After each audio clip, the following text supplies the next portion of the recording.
Okay जी, अस्सलाम वालेकुम। We'll switch the gears. हम थोड़ा सा बच्चों के बारे में बात कर लेते हैं. We know कि COVID-19 specifically paediatric age group में बहुत ही कम बच्चों को इफेक्ट करता है. But you must be aware कि अभी रिसेंट कुछ केसेस रिपोर्ट हुए हैं in the New York city as well as in the UK कि जहाँ पे there have been reports of especially adolescent children who are having COVID along with some cardiac presentation as well as hyperinflammatory cytokine syndrome. So we thought it's very important that we touch this, and this is also important to understand that children are not young adults. So what we'll do in next half an hour is that we will review the basic anatomic and physiologic differences between pediatrics and adult patient. We will understand the recognition of sepsis in children, which differs a bit from the adult. And then we will also learn a bit about the application of pediatric early warning signs. So before we start the presentation, I don't have any disclosure. So coming on to the anatomic differences, starting from the head and airway, children and especially infants have a rounded occiput which is very prominent, and this becomes important जब हम बच्चों को लेटाते हैं for their airway management or even for normal nursing care. जब वो bed पे लेटे होते हैं, so if their occiput is rounded and more prominent as compared to an adult, this can lead to airway flexion, and this flexion of the neck can lead to airway obstruction. So जब हम इनका airway maintain कर रहे होते हैं इन बच्चों में, तो we need to place a roll under the shoulder of these children. जबकि adults में different होता है. What we do in adult is, or in adolescent children is, we place a roll under the occiput. But in infants or in younger children, because of this rounded and prominent occiput, we place a roll under the shoulder so that the oropharyngeal, nasopharyngeal and orotracheal जो हमारे axes होते हैं वो align हो जाएं और visibility of the larynx and vocal cords become easy for intubation. Another difference is the children have narrow nostril, especially the newborns are obligate nose breather. So this is again becomes important कि अगर थोड़ी सी भी secretion उनके nose में होंगी, they don't know how to breathe from the mouth, so they will present with presentation of tachypnea and breathing difficulty or even grunting. And then it becomes important, आगे हम जाके पढ़ेंगे कि हमने airway को कैसे maintain करना है. So we need to remember कि हमने उस वक्त पे nasal suctioning करनी होती है या nasal air passages को clear करना होता है. Another important difference is their tongue, the size of the tongue and its floppiness. बच्चों में जो टंग होती है वो बहुत ही फ्लॉपी होती है, और इसका जो साइज होता है वो as compare to the oral cavity वो बहुत ही ज़्यादा होता है. सो जब हम बच्चों को सुपाइन लिटाते हैं and we are trying to intubate और इवन प्रोवाइड ऑक्सीजन, तो tongue can easily fall back and it can lie on the larynx or laryngeal opening and it can obstruct the airway. So उस वक्त then we need to remember this कि ये जो एक normal anatomical thing है, this can lead to airway obstruction. So फिर हमें oral airway या nasopharyngeal airway डालने की ज़रूरत पड़ती है. और similarly intubation के वक्त भी we have to have a good control on the tongue to visualize the larynx. Another important difference is epiglottis. Epiglottis is again a floppy structure in children that can fall back on the larynx and can block the airway. और इसकी जो shape होती है that is omega shape. So जब omega shape होती है तो that becomes sometimes difficult to retract when we are trying to intubate these patients. Their larynx, इनकी जो larynx की location होती है that is high in the neck and it's very anterior. Same is for the vocal cord, के जो vocal cords होते हैं they slant anteriorly. So then we have to lift the blade of the laryngoscope on forwardly ताकि हम उनकी जो visualization है उसको easy कर सकें. बच्चों में जो neck होती है ये short होती है, उसकी वजह से again airway problems आ सकती हैं. And the narrowest part in the airway in children is cricoid ring, while in adults it is the vocal cords is the narrowest part in adults. So coming on to the lower down ribs, अगर हम बच्चों में देखें तो they are softer because of the cartilaginous structure और उनकी अभी mineralisation हो रही होती है, दिस इज इन प्रोसेस, और मोर फ्लेक्सिबल होते हैं। So force of trauma transmission जो होती है वो ज़्यादा होती है, और उसकी वजह से नीमोथोरिक्स के जो होने के चांसेस होते हैं वो भी ज़्यादा होते हैं। सेकेंडली, जो बच्चों के इंटरकोस्टल मसल्स होते हैं और जो एक्स्ट्रा ब्रीदिंग सपोर्ट के लिए जो मसल्स होते हैं, they can easily fatigue, so their reserves और their capacity to tolerate increased work of breathing is limited. So after that we will discuss कि वो हम जब respiratory distress से respiratory failure में जाते हैं, so their reserves are very limited and there is very limited time कि अगर उसमें हम intervene नहीं करें तो they can get intubated very rapidly or they can collapse. Then they are belly breathers, they breathe from their abdomen, and this also has implication कि अगर abdomen distended है, अगर कोई visceromegaly है, अगर उसमें fluid है, that pulls up the diaphragm, pushes up the diaphragm, और जो इनकी abdomen से breathe करने की capacity है वो कम हो जाती है, जिसकी वजह से tidal volume कम होते हैं, and then hypercapnia शुरू हो जाता है, and that leads to respiratory failure more frequently and more rapidly. Then the chest wall is very thin because of thinner muscles and less subcutaneous tissue. So अगर हम इनको auscultate करें तो we hear some sounds.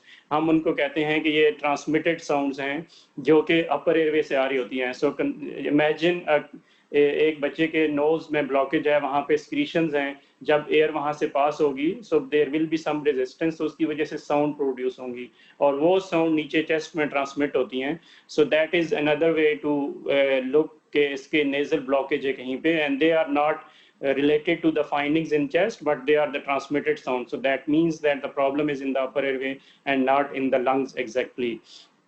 Then their stomach is small, which can easily distend, and it can push the diaphragm up, and that can again lead to low functional residual capacity, low tidal volume, and distress. And when kids are breathing, they breathe on maximum tidal volume, तो उनका tidal volume already maximum पे वो breathe कर रहे होते हैं. So उसके बाद अगर उनका requirement ज़्यादा है, जैसे कि sepsis में हो सकती है, किसी और infection में हो सकती है, या अगर उनका lung का जो active surface area है which is taking part in the gas exchange, अगर वो decrease हो गया due to pneumonia, pleural effusion, pulmonary edema, etc., so they can only increase the rate to improve the minute ventilation. So that is again an important thing to keep in mind, that they cannot increase their tidal volume, they can only increase. So that is why tachypnea is a very important sign in children from respiratory distress point of view.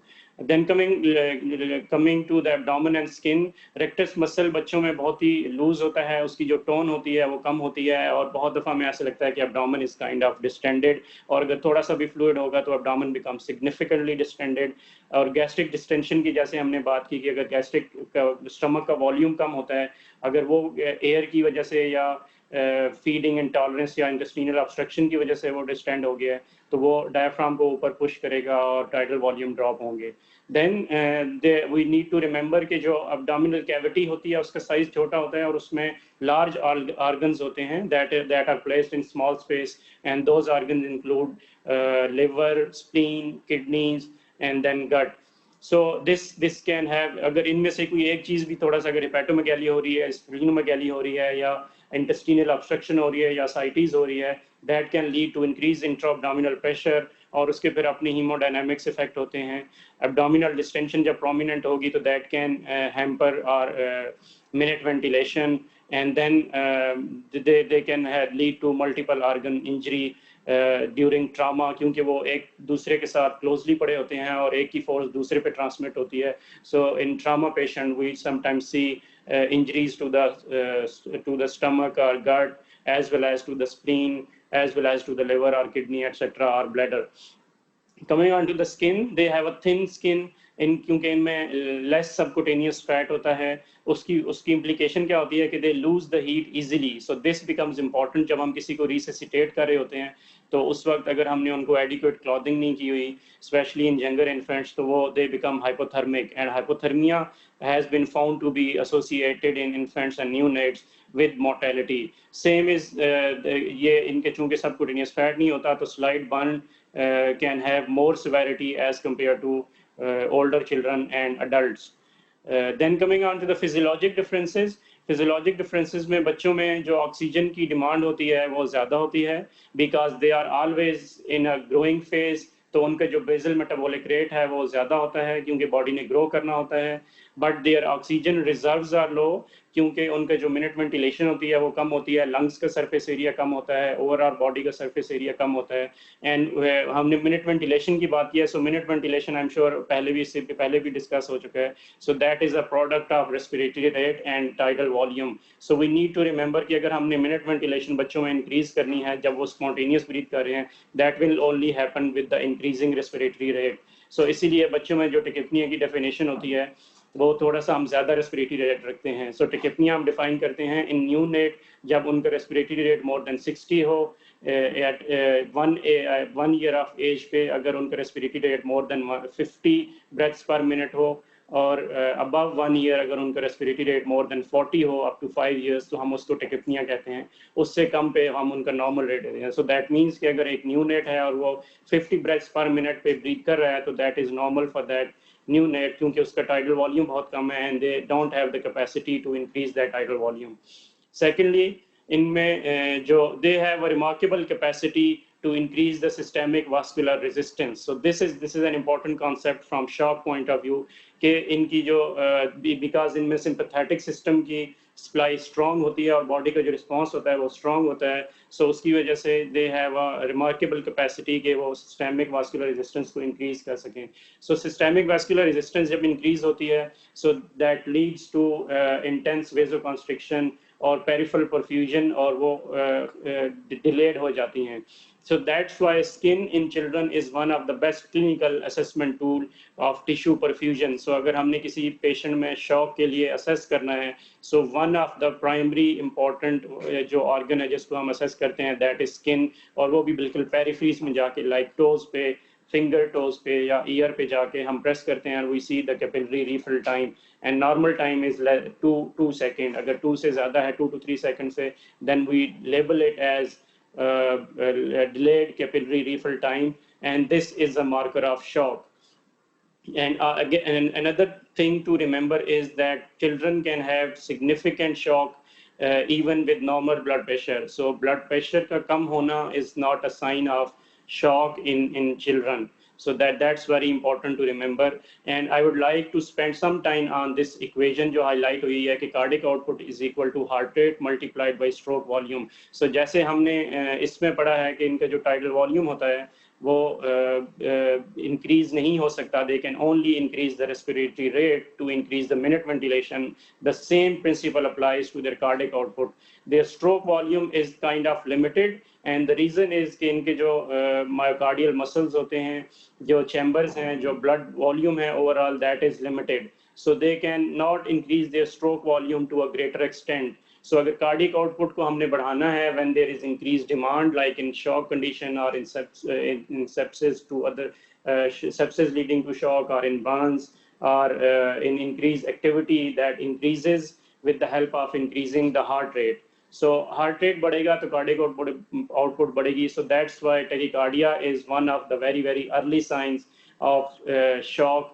क्योंकि जब shock में cardiac output body बढ़ाने की कोशिश कर रही होती है, सो एक तरफ सिस्टेमिक वास्कुलर रेजिस्टेंस इंक्रीज हो रही होती है और दूसरी तरफ हार्ट रेट बढ़ रहा होता है because of limited reserves for the stroke volume to be increase in shock condition.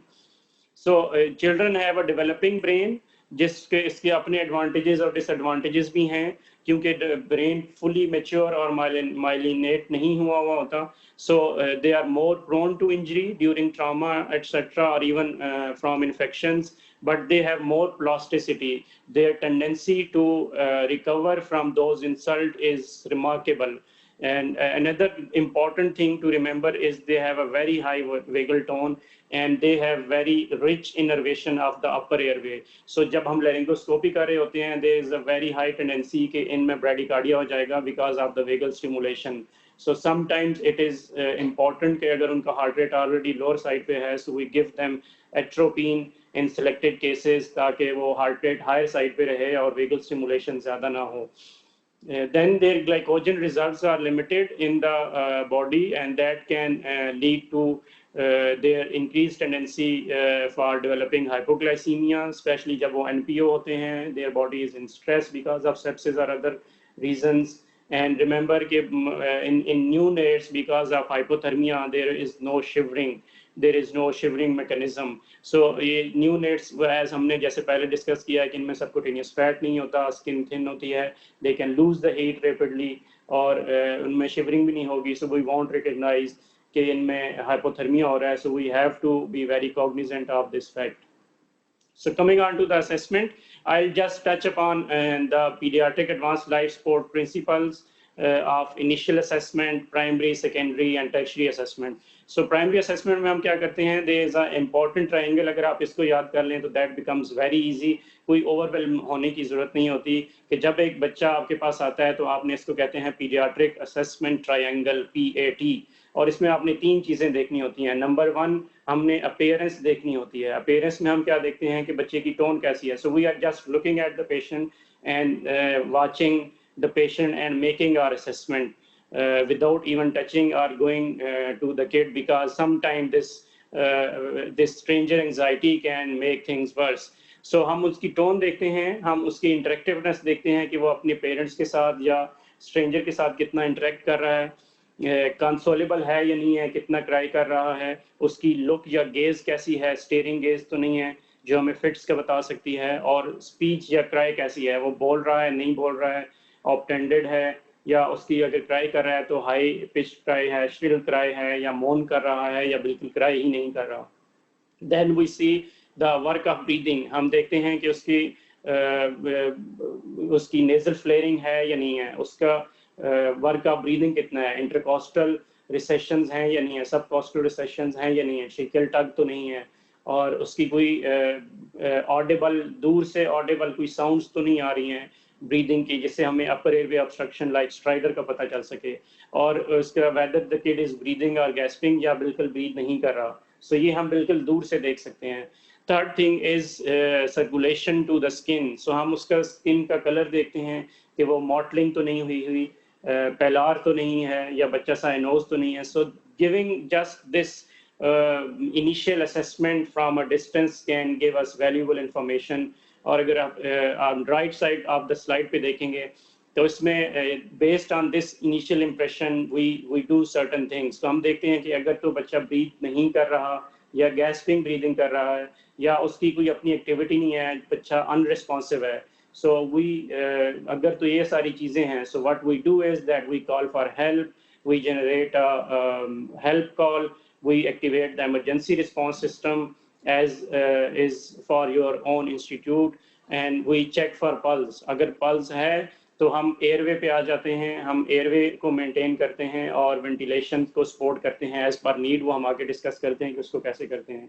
और अगर पल्स नहीं है तो हम CPR स्टार्ट करते हैं, जैसे कि वो CAB पे वो करते हैं, and then we continue that CPR. और अगर बच्चा ब्रीथ कर रहा है या रिस्पॉन्सिव है और कोई गैस्पिंग ब्रीदिंग या इस तरह की सिचुएशन नहीं है, then we go on to the primary, secondary and tertiary care, tertiary assessment, and we do a cycle. वो साइकिल किस तरह से करते हैं कि we evaluate, we identify conditions, we intervene, and then we again evaluate. So ये हम करते रहते हैं जब तक कि बच्चा स्टेबल ना हो जाए. जब once the kid is stabilised, then we involve other teams like ICU, etc., and then plan for the further shifting or transfer of the patient and further care.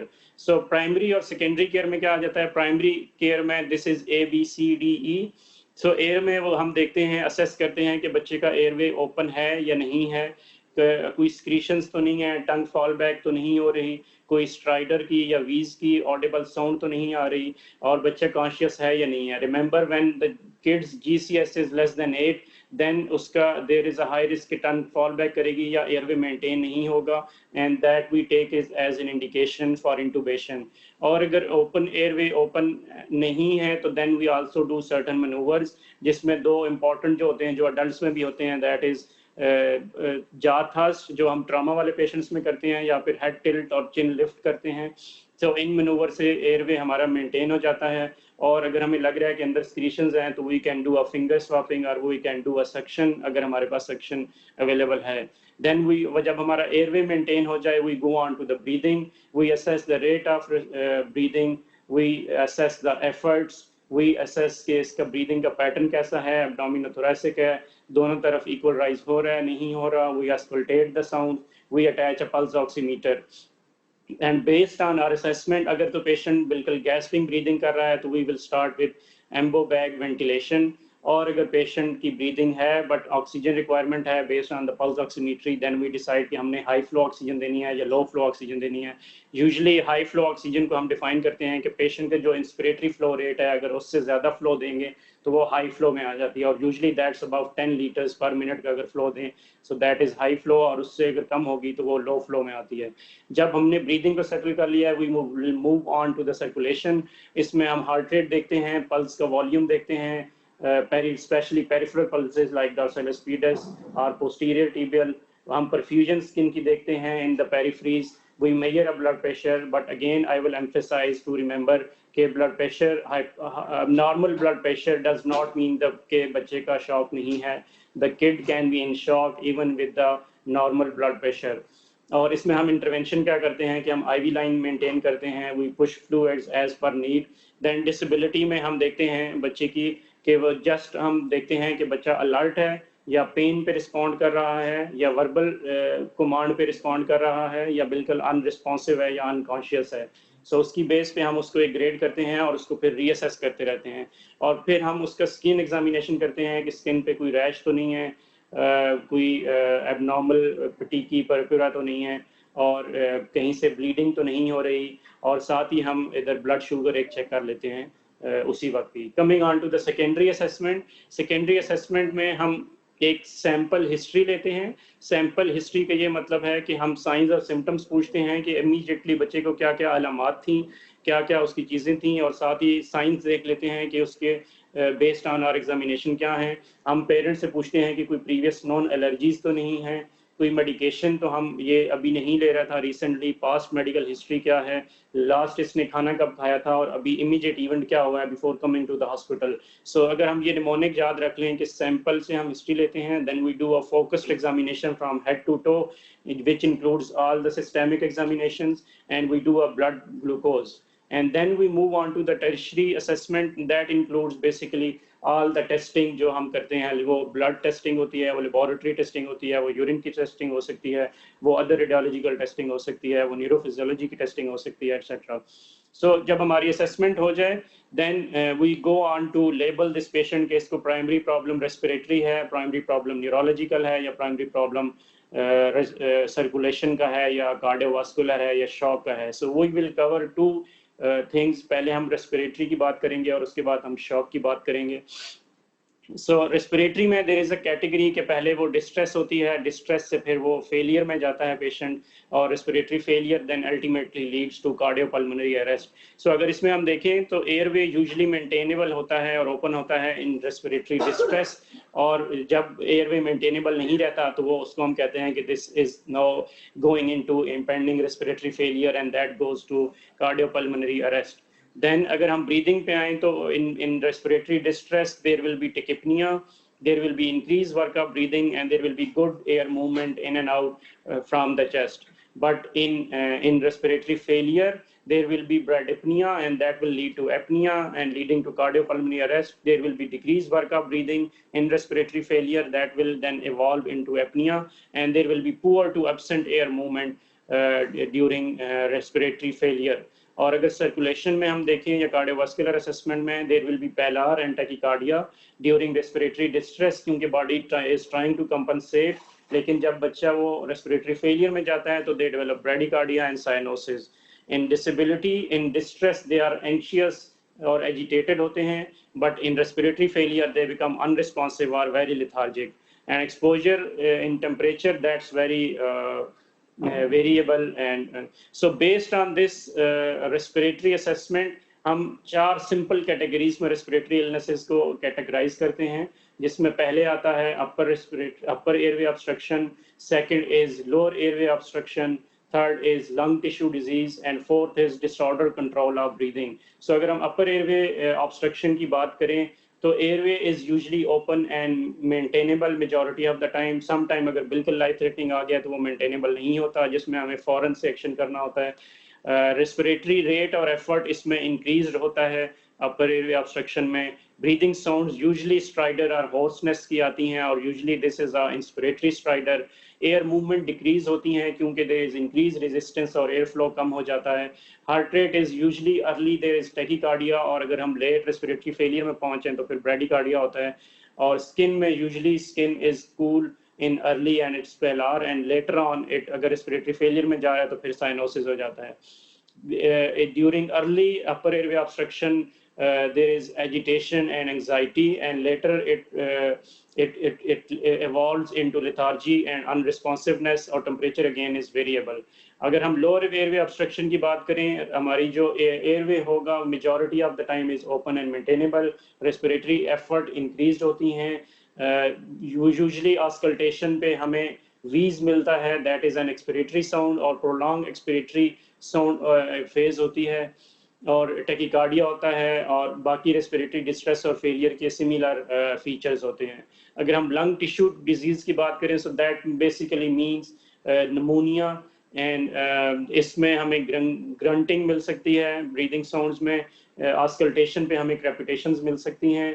There will be decrease breath sounds क्योंकि इसके साथ pneumonia के साथ effusion हो सकती है, या अगर नीमोथोरिक्स हुई है या एटिलेक्टेसिस है या कंसोलिडेशन है, so breath sounds will be decrease. And in disorder control of breathing ये हमें कैसे पता चलेगा? Usually there is this is associated with some CNS disease, तो उसमें जो रेट होता है वो यूजुअली वेरिएबल होता है. ब्रीदिंग साउंड्स हमारी नॉर्मल होती हैं, और हार्ट रेट वेरी करता है as well as skin and consciousness according to the severity or the stage of illness. सो अपर एयरवे ऑब्स्ट्रक्शन में क्या क्या चीज़ें आ जाती हैं? यूजुअली तीन चीज़ें हम मेजॉरिटी ऑफ द टाइम देखते हैं. One is the most common is croup. So croup में हमने क्या करना होता है कि हमने स्टीराइड्स देने हैं और एपिनेफ्रीन के नेबुलाइजर्स देने हैं, और बच्चे को ऐसी पोजीशन में बिठाना है कि जिसमें वो मोस्ट कंफर्टेबल हो, चाहे वो मदर की लैप में हो, किसी और अटेंडेंट की लैप में हो, या अकेला बेड पे हो, बट उसको सुपाइन लेटाना है या बिठाना है ऐसी सिचुएशन में कि वो बिल्कुल कंफर्टेबल हो. एनाफिलेक्सिस में अपर एयरवे ऑब्स्ट्रक्शन हो सकता है, जिसमें फिर हम एपिनेफ्रीन, अल्ब्यूटेरॉल, एंटीहिस्टामीन्स और स्टीरॉइड्स दे सकते हैं. फॉरेन बॉडी में हो सकती है अपर एयरवे ऑब्स्ट्रक्शन, और उसके अलावा एपिग्लोटाइटिस है, डिफ्थीरिया है जिनमें अपर एयरवे ऑब्स्ट्रक्शन हो सकती है. जिन एपिग्लोटाइटिस में हम एंटीबायोटिक देते हैं, और सम टाइम हम इलेक्टिव इंटूबेशन या ट्रेकियोस्टमी की बात करते हैं. और सेम इज फॉर डिफ्थीरिया कि हम we manage airway emergencies in the operating room, या फिर हम ट्रेकियोस्टमी का ऑप्शन होता है. अगर हम लोअर एयरवे ऑब्स्ट्रक्शन में आए तो देयर कुड बी एस्थमा और bronchiolitis. Bronchiolitis is more of a common condition in younger infants and children as compared to asthma, और जो ये adolescent में जाते हैं तो then asthma आता है. So इसमें फिर हम asthma अगर है तो हम we give Ventolin, magnesium, corticosteroids and terbutaline, और अगर bronchiolitis है तो we give bronchodilators as per need, and we give nasal suctioning, or we give saline nasal drops ताकि उनका एयरवे जो है वो पेटेंट रहे. In lung parenchymal disease there could be pulmonary edema because of any cardiac problem, तो उसमें हम diuretics, vasoactive support और positive pressure ventilation देते हैं. और अगर pneumonia है so we give respiratory support और as per need Ventolin as well as antibiotics. और अगर disorder control of breathing है so जो कि raised ICP में हो सकता है, raised intracranial pressure में, that can happen in some neuromuscular diseases and that can happen in poisoning. तो उसमें that depends कि अगर तो patient is, इसमें patient won't be in respiratory distress, they usually directly progress into respiratory failure. So इसमें हमें early, so we need to remember कि इनमें हमें distress के sign नहीं मिलेंगे, so हमारी जो intervention होती है वो बहुत जल्दी होती है, and that needs to depend कि अगर कोई ascending paralysis हो रहा है या weakness है उसकी extent क्या है, और उसकी बेस पे फिर हम we progress to invasive mechanical ventilation.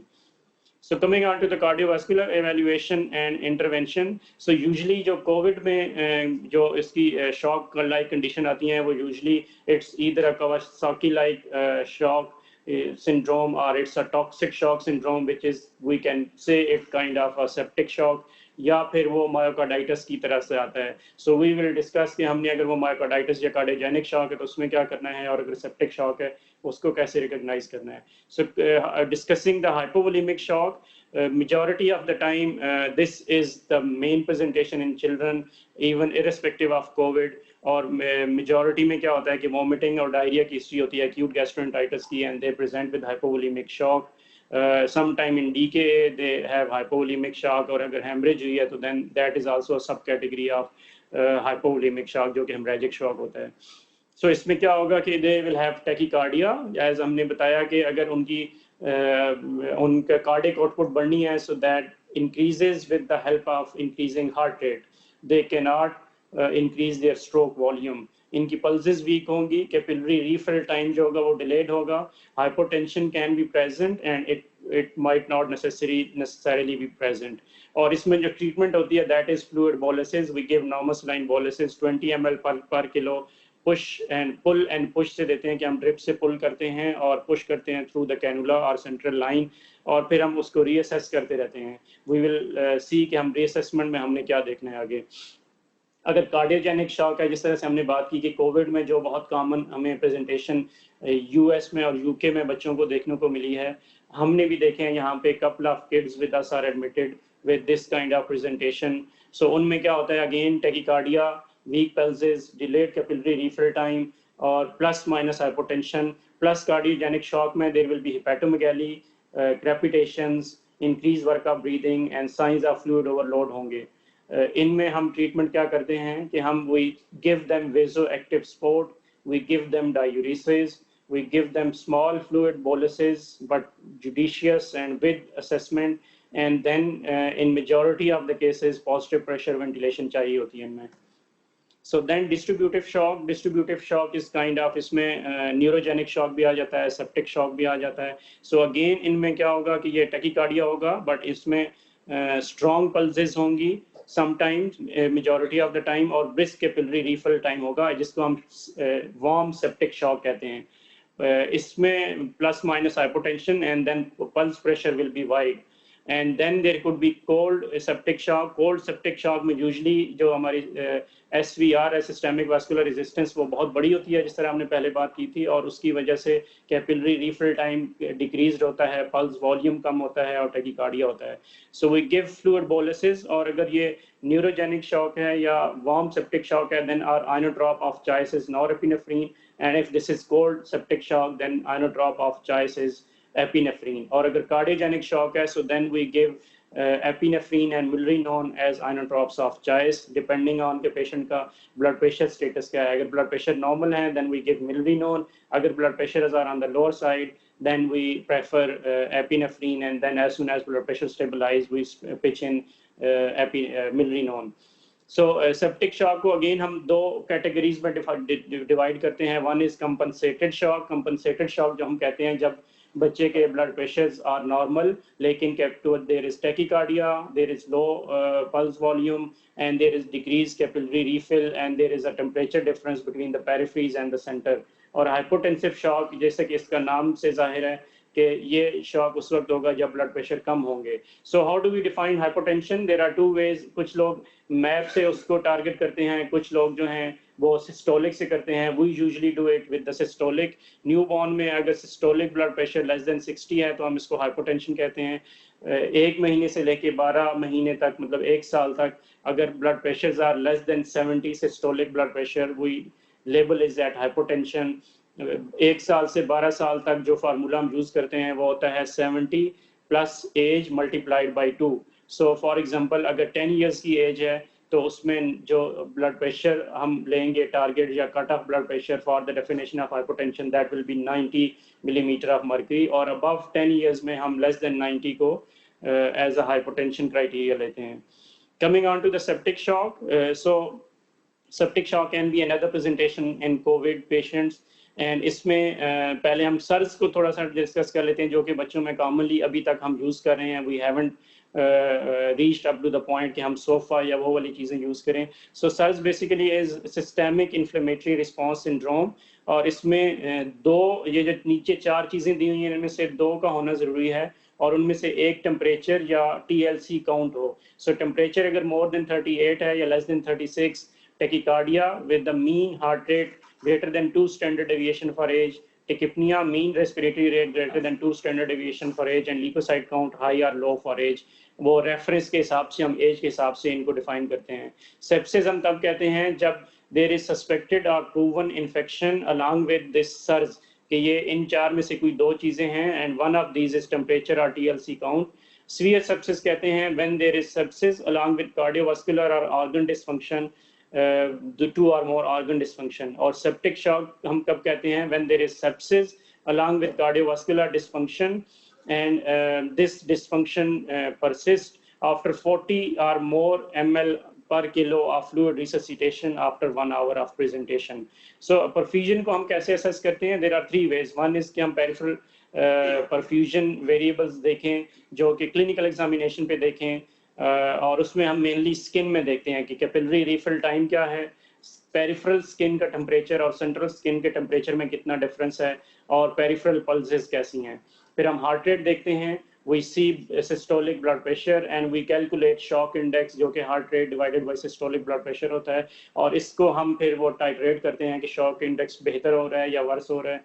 We measure ABGs with NN gap, we measure lactate and mix venous saturation जो कि हमें बायोकेमिकल और मेटाबॉलिक तरीके से बताती हैं कि पेशेंट की परफ्यूजन कैसी है, and these are very important for assessment of any kind of shock, specifically for the septic shock. और इसमें फिर हम फ्लूइड बोलसेस इनिशियली देते हैं, जैसे हमने कहा 20 ml per kilo pull and push से देते हैं, और after every single fluid bolus we reassess for the signs of improvement जो हमने पीछे डिस्कस किए हैं इस स्लाइड पे, and we also look for the signs of fluid overload जो कि tachypnoea, tachycardia, worsening heart rate और वर्क ऑफ ब्रीदिंग हो सकता है। उसके बाद हम एंटीबायोटिक्स देते हैं सेप्टिक शॉक की मैनेजमेंट के लिए। हमने वेजोएक्टिव ड्रग्स की बात की कि वार्म अगर सेप्टिक शॉक है तो वी विल गिव नॉरएपिनेफ्रीन, अगर कोल्ड सेप्टिक शॉक है तो we will give epinephrine, and then अगर वो fluid refractory catecholamine resistant septic shock hai, so then we also prescribe steroid for these patients. Then last thing which I need to cover in next couple of slides is pediatric early warning signs. So they are similar to जो muse score होता है, और ये again जो हमने पहले शुरू में पढ़ा था कि पैल्स की जो पीडियाट्रिक असेसमेंट ट्रायंगल है उसी की बेस पे ये बना हुआ है कि हम बिहेवियर देखते हैं या अपीयरेंस देखते हैं, हम कार्डियोवास्कुलर सिस्टम में देखते हैं, और हम रेस्पिरेटरी सिस्टम देखते हैं, और उसकी बेस पे हम स्कोरिंग करते हैं। So you don't need to remember this, बस ये आपके पास होना चाहिए। It is easily available on Google. जब भी एक पेशेंट आता है, सो अगर एक सिंगल वैल्यू की कोई इंपॉर्टेंस यूजली नहीं होती, अगर वो नॉर्मल है, अगर वो एबनॉर्मल है तो उसकी डेफिनेटली वैल्यू होती है, और फिर हम रिपीटेडली इंटरवल्स पे करके देखते हैं। और इसका पर्पस क्या होता है कि इसका पर्पस ये होता है कि हम अर्ली पेशेंट्स को पिक अप करके और अर्ली रिससिटेट कर लें, क्योंकि when there have been good data and good studies which show कि there has been gradual period of worsening जिसमें पेशेंट की ट्रैजेक्टरी वर्स हो रही होती है, बट वो मिस हो जाता है, और फिर then we get a rush call कि आप पेशेंट का CPR हो रहा है। सो बिहेवियर में हम यूजुअली देखते हैं कि पेशेंट की रिस्पॉन्सिवनेस कैसी है, वो अलर्ट है या नहीं है, प्लेफुल है या नहीं है, बेस लाइन वाला उसका स्टेटस है या नहीं है, और अप्रोप्रिएटली स्लीप कर रहा है या नहीं कर रहा। अगर ये सारी चीज़ें हैं तो हम 0 स्कोर देते हैं, और फिर हम देखते हैं अगर वो इरिटेबल है या बट कंसोलेबल तो 1 स्कोर हो जाता है, अगर इरिटेबल है, डिफिकल्ट टू कंसोल तो 2 हो जाता है, और अगर बिल्कुल रिस्पॉन्सिव नहीं है तो स्कोर 3 हो जाता है। फिर कार्डियोवास्कुलर में हम देखते हैं कि कलर क्या है, पिंक है या पेलार है या ग्रे है या साइनोज्ड है, और कैपिलरी रीफिल टाइम क्या है, और फिर उसके साथ साथ हम हार्ट रेट और वो भी देखते हैं ब्लड प्रेशर। बट ये मेन चीज़ें होती हैं कि अपीयरेंस में बच्चा कैसा लग रहा है, उसका कलर कैसा है, उसका कैपिलरी रीफिल टाइम कैसा है, और उसका हार्ट रेट कैसा है, और उसकी बेस पे फिर हम स्कोरिंग करते हैं। एंड थर्ड थिंग इज़ कि हम उसका रेस्पिरेशन देखते हैं कि रेस्पिरेटरी रेट क्या है, वर्क ऑफ ब्रीदिंग कितना है, कि कोई रिसेशंस हो रही हैं या नहीं हो रही, और ब्रेथ साउंड्स कैसी हैं, उनमें कोई है या नहीं है। एंड फोर्थ थिंग जो हम इसमें देखते हैं दैट इज़ ऑक्सीजन रिक्वायरमेंट, और इसकी बेस पे फिर हम इसको स्कोरिंग करते हैं, और फिर we use this algorithm and you can similarly copy कि इसको हम अगर प्यू स्कोर टोटल 0 to 2 है तो यू कंटिन्यू रूटीन असेसमेंट और स्कोरिंग और ट्रीटमेंट जो भी चल रही है। तो इसलिए इसको ग्रीन लेवल करते हैं। अगर पीयू स्कोर 3 है तो you identify that thing and you notify to your senior, चाहे वो सीनियर नर्स, अगर नर्स ने पिक किया तो वो नर्स को बताती है, फिजिशियन ने पिक किया तो वो अपने सीनियर फिजिशियन को बताता है, and then you agree on a plan कि हमने कोई इंटरवेंशन करनी है या नहीं करनी और कितनी देर में हमने रीअसेस करना है। सो रीअसेसमेंट इज वेरी इंपॉर्टेंट। अगर पीयू स्कोर 4 है total, so you notify the physician, attending physician or the senior most resident, और अगर there is no improvement in 1 hour then you call them कि आप बेड साइड पे आके इसको assess करें। और फिर आप अगर PU score is 5 or more or there is anything in category 3 in any of those 3 things, then you request an urgent evaluation at the bedside by a physician, and then you might need to call rapid response team or ICU team for further assessment and planning. So this is how you go कि आप intervene करते हैं, and then you again evaluate, you assess, and then you classify कि ये कौन से zone में आ रहा है। So with this I will end my presentation and thank you. Thank you, Dr. Abbas, for the presentation. One question is, up to what age tidal volume remains constant in children? So the lung continues to develop up to the age of about 7 years. So 7 साल के बाद usually जो total number of alveoli हैं वो achieve हो जाते हैं और उनका सरफेस एरिया फिर बढ़ना शुरू हो जाता है। सो उसके बाद वी कैन से कि वो tidal volume becomes kind of they can have, उस वक्त उनकी मसल एंडोरेंस बेहतर हो जाती है, जो रिब्स की ऑसिफिकेशन है वो बेहतर हो जाती है, सो चेस्ट वॉल कंप्लायंस बेहतर हो जाती है। और तो उस वक्त हम वी कैन से कि bye as 7-8 years tidal volume kind of they can increase their tidal volume to increase their capacity for the minute ventilation, and that's the reason कि छोटे बच्चों में हम देखते हैं कि they die of pneumonia very frequently as compared to older children and adults.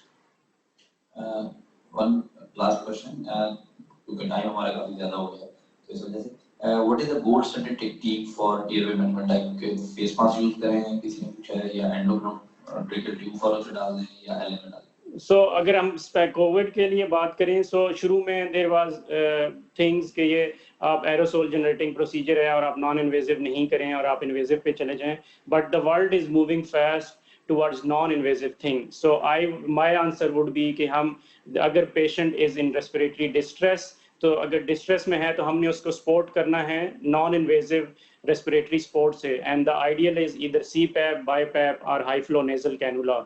अगर patient का सिर्फ टेकिपनिया है और बहुत ज़्यादा वर्क ऑफ ब्रीदिंग नहीं है, you can easily support with face mask और nasal cannula oxygen. But if the patient you see is tiring or exhausting and going from respiratory distress to respiratory failure, then yes, institution of mechanical ventilation is the answer. Thank you, Dr. Abbas. Thank you very much.